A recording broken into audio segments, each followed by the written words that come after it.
Baik pemirsa, Anda masih bersama kami dalam dialog interaktif bersama DPRD Kota Semarang. Dan tadi kita bahas ini bukan hubungan zaman now yang relationship bocil-bocil itu ya.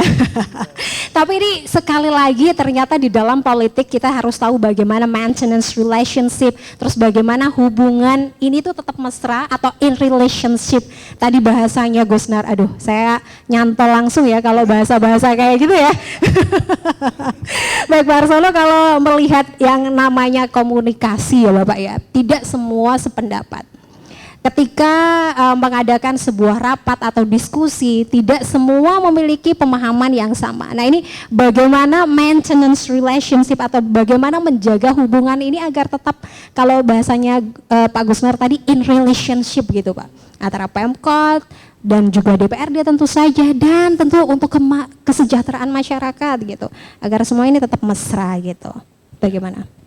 Iya, jadi memang itu yang kita harapkan. Jadi Semarang ini potensinya sangat besar, penduduk kita 1,7 juta,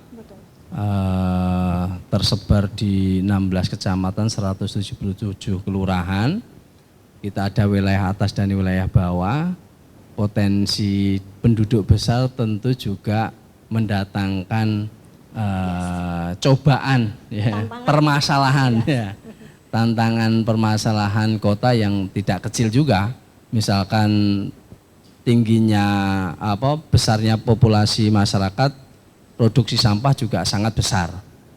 Itu yang memang sampai hari ini belum terselesaikan tentu persoalan persampahan. Kemudian penduduk besar di wilayah yang pesisir, tentu di sana potensi kualitas lingkungannya juga tentu akan berbeda dengan wilayah atas. Wilayah pesisir kecenderungannya karena memang mengalami penurunan muka tanah, sehingga banjir, rob itu menjadi bagian dari hidup warga yang ada di pesisir. Ya. Sehingga kualitas lingkungannya pun tentu akan lebih rendah daripada yang ada di tempat lain, begitu. Tidak hanya itu, ketika berbicara kualitas lingkungannya lebih rendah daripada yang lain, tentu masalah kesehatan, masalah ekonomi itu tentu juga akan berdampak. Sehingga memang kita berharap persoalan-persoalan ini bisa kita sinergikan, mempunyai pandangan yang sama antara pemerintah kota dengan DPRD. Jadi menurut Undang-Undang 23 tahun 2014 tentang pemerintahan daerah, bahwa penyelenggara pemerintahan itu adalah DPRD bersama wali kota. Nah itu sejak awal perencanaan pembangunan selama 5 tahun, maka itu harus terpadu dalam bentuk penyusunan RPJMD. Ya, RPJMD itulah sesungguhnya yang merupakan bentuk kolaborasi, ya. Bentuk kolaborasi kebijakan tertinggi kita karena berupa perda untuk mengukur ya kinerja dari wali kota, juga peran dari DPRD, partisipasi dari akademisi, kemudian juga pihak swasta, keterlibatan masyarakat. Saya kira dipadu dalam RPJMD itu. Nah, RPJMD itu visi misi wali kota terpilih, kemudian juga program unggulan ya dalam rangka satu peningkatan pelayanan publik, yang kedua meningkatkan kesejahteraan, ya, yang ketiga tentu mendekatkan apa yang sudah dilakukan itu, ya, itu betul-betul dirasakan manfaatnya oleh masyarakat. Jadi program itu tidak hanya menjadi etalase yang hanya dilihat, dilaksanakan secara rutin, tapi betul-betul apa yang ada itu dilakukan dirasakan manfaatnya oleh masyarakat. Makanya itu gambaran kinerja kita itu ya nanti itu intinya di RPJMD itu begitu. Nah, RPJMD sekarang ini memang belum dibahas bersama. Ya, paling dalam kesempatan 1 bulan ke depan baru nanti dilakukan pembahasan. Begitu Mbak. Wah, luar biasa, runtut sekali ya Pak Arsono ini menjelaskan, mulai dari kita tahu bahwa besarnya populasi di Kota Semarang ini, kemudian juga potensi, diiringi dengan potensi yang sangat besar, tentu ini juga tantangan-tantangan yang dihadapi ini juga semakin kompleks. Kita ke Pak Santoso ini, dengan potensi yang besar dan juga tantangan yang cukup kompleks ini, menurut Bapak sendiri, mungkin sesuai dengan kepakaran Bapak ini seputar inovasi begitu, bagaimana dalam mengimplementasikan inovasi ini, Bapak melihat bagaimanakah Pemkot ini khususnya dalam mengimplementasikan inovasi, sehingga tadi yang disampaikan Pak Harsono juga untuk kesejahteraan masyarakat dan juga khususnya di pelayanan publik ini juga benar-benar ini ya dirasakan gitu inovasinya gitu, dan juga benar-benar bisa dimanfaatkan keberlangsungannya dan juga pemanfaatannya begitu ya. Silahkan Pak Santoso. Baik, jadi persoalan kota itu pasti kompleks ya. Dinamikanya juga terus berkembang. Nah, di dalam dinamika ataupun persoalan itu tentunya harus ada terobosan, harus ada solusi atau jalan keluar. Nah, disinilah sebenarnya potensi inovasi itu harus ada. Nah, persoalannya memang Kota Semarang ini ya tentunya ya yang saya pantau dari tahun ke tahun, inovasi Kota Semarang itu memang bagus, hebat ya, di dalam dinamika percaturan nasional itu ya tidak kalah lah dengan daerah-daerah lain.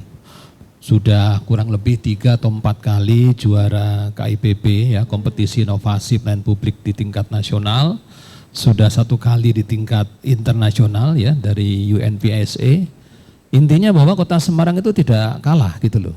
Kalau tadi Pak Agus minta kita harus sejajar dengan kota-kota besar lain, ya itu memang kita sudah oke.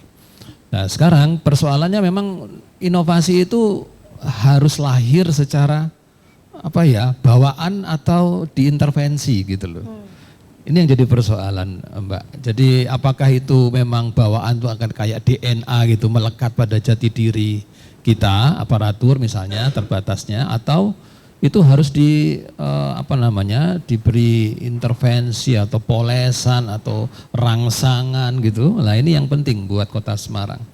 Karena kalau tidak ada kombinasi keduanya, ini kelihatannya kok kurang ini ya. Persoalannya banyak, intervensinya, inovasinya harus terus ditingkatkan seiring dengan tadi bagaimana pelibatan ya elit lah. Saya terus terang kalau ngomong elit ya entah itu dari wali kotanya ya, dari unsur DPRD-nya, Pak Ar dan teman-teman ya, ataupun dari akademisi, ini kita bisa join ya dalam pengembangan ini supaya memang ujung-ujungnya itu masalah kota itu harus selesai gitu lewat inovasi, ragam inovasi.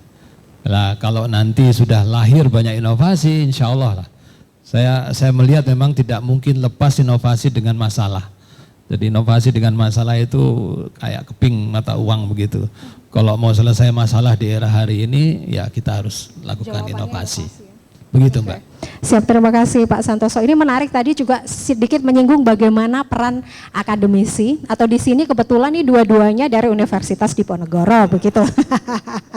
Bagaimana Pak Gusnar ini melihat peran akademisi ataupun di sini peran sektor pendidikan mungkin ya dalam menjalin kolaborasi yang inovatif gitu ya, berhubungan dengan inovasi ini agar mencapai tujuannya nih, apa-apa yang sudah dibangun dan bagaimana upaya-upaya ini sudah dilakukan begitu. Silakan. Baik, terima kasih Mbak. Sebenarnya kita di perguruan tinggi sangat welcome. Dalam artian kita punya tridharma perguruan tinggi, mulai dari pendidikan, penelitian, dan pengabdian. Harapannya ketika kita melakukan ketiga itu kita tidak akan jauh-jauh. Kita pengennya ada di Semarang.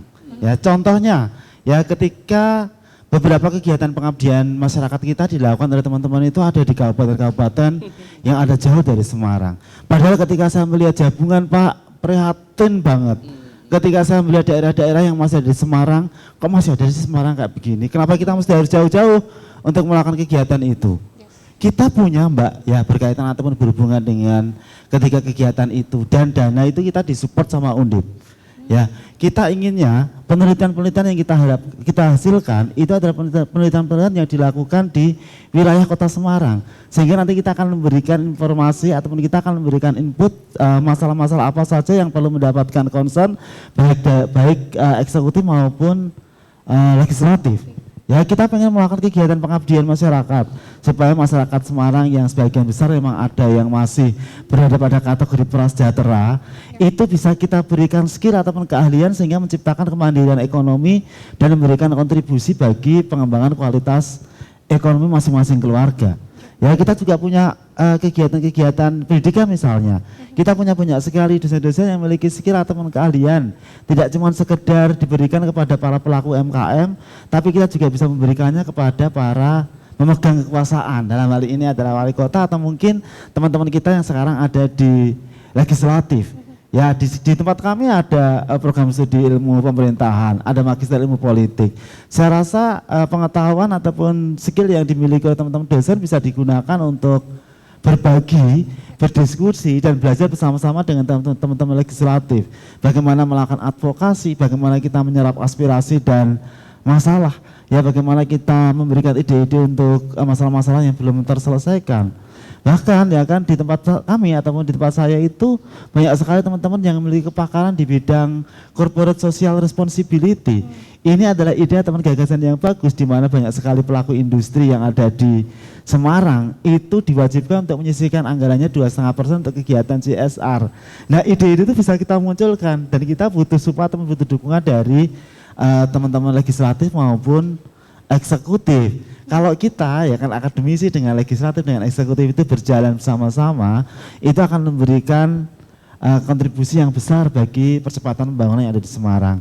Kalau kita ngomong tentang konsep kolaborasi ya Mbak Putri, yang dinamakan ataupun yang disebut dengan kolaborasi itu harus memberikan hasil yang lebih besar dibandingkan ketika dilakukan sendiri-sendiri. Kalau kemudian dilakukan sendiri-sendiri itu kalau klaimnya kolaborasi kemudian hasilnya sama dengan yang dilakukan sendiri-sendiri sama aja. Buat apa? Ya enggak ya kan. Jadi kalau kita mau kolaborasi itu harusnya menghasilkan output yang secara kuantitatif itu jauh lebih besar dibandingkan dengan yang dilakukan secara personal. Ide kita banyak Mbak. Kita kepengen Universitas Diponegoro di Semarang itu juga memberikan kontribusi besar bagi pemerintah Kota Semarang. Baik di legislatif maupun di eksekutif. Wow, menarik sekali. Ini merupakan apa yang disampaikan Pak Gusnar ini salah satu contoh dari oleh dan untuk Kota Semarang gitu ya. Beliau ini putra terbaik Kota Semarang gitu ya. Kemudian mengkaji dan tadi saya salut sekali kalau bisa itu ya dilakukan di Semarang ya kajian-kajiannya karena memang biar menyentuh kenapa harus di kota-kota atau di tempat yang lain begitu. Ini nanti ke Pak Santoso ini menarik saya dari apa yang disampaikan Pak Gusnar. Tentu kita bisa melihat kontribusi dari pihak-pihak lain. Seperti salah satu contohnya adalah pihak swasta ini Bapak. Bagaimana kolaborasi pihak swasta dalam meningkatkan inovasi di Kota Semarang. Akan dijawab setelah jeda pariwara berikut ini. Pemirsa tetaplah bersama kami dalam dialog interaktif bersama DPRD Kota Semarang.